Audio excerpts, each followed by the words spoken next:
নমঃ শিবায়। নেশা করলে যদি সংসারের যন্ত্রণা থেকে মুক্তি পাওয়া যায় তাহলে নেশা করো।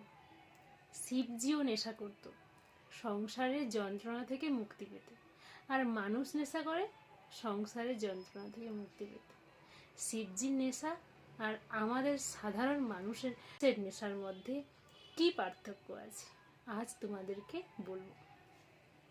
শিবজির মাথার উপর সাপ থাকতো, কার্তিকের পাশে সবসময় ময়ূর থাকতো, আর গণেশজির পাশে সবসময় ইঁদুর থাকে।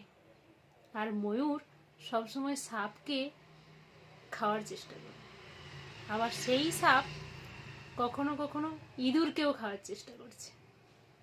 এর ফলে একে অপরকে খাওয়া নিয়ে ব্যস্ত, কে কাকে সুযোগ পাবে তখন তাকে ভক্ষণ করবে। অর্থাৎ এই সংসার যখন তুমি কাউকে একটু সুযোগ দেবে না, এই সংসারের মধ্যে থাকা মানুষগুলো ঠিক এভাবে গিলে খাওয়ার চেষ্টা করবে।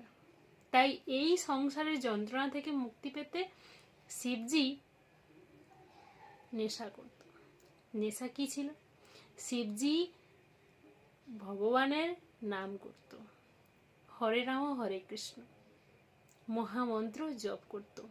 এর ফলে এই নেশায় এমন ডুবে থাকতো যে সংসারের যন্ত্রণা তিনি ভুলে থাকত এবং এত আনন্দ পেত ভগবানের নামে, যার কারণে তিনি শ্মশানে পড়ে থাকতো, কখনো ছাই ভস্য মাখতো। এমনিতেই নাচের দেবতা উনি, নাচ বললেই উনি খুব আনন্দের সঙ্গে করত। ভগবানের নাম নিয়ে এতই ব্যস্ত থাকতো, ভগবানকে স্মরণ করতো আর সব সময় ভগবানের চিন্তায় থাকতো এবং ভগবানের নাম নিত, যার ফলে উনার মনের মধ্যে সবসময় আনন্দ থাকতো। শিবজি সবসময় আনন্দ থাকতো, কারণ এই সংসারের যন্ত্রণা থেকে মুক্তি পেতে আমাদেরকে ভগবানের নাম নিতে হবে। এবং এই এতই আনন্দে থাকতো যে এত কলহের মধ্যেও কোনো যন্ত্রণা তার কাছে যন্ত্রণা বলে মনে হয়নি। আজ আমার কাছে এটাই বলার যে শিবজির নেশা আর আমাদের নেশার মধ্যে এটাই পার্থক্য।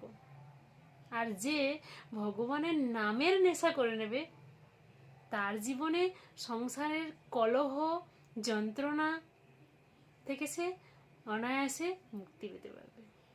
তাই সবাই প্রেম সে ওম নমঃ শিবায় বলো, একবার হরে রাম হরে কৃষ্ণ বলো। রাধে রাধে।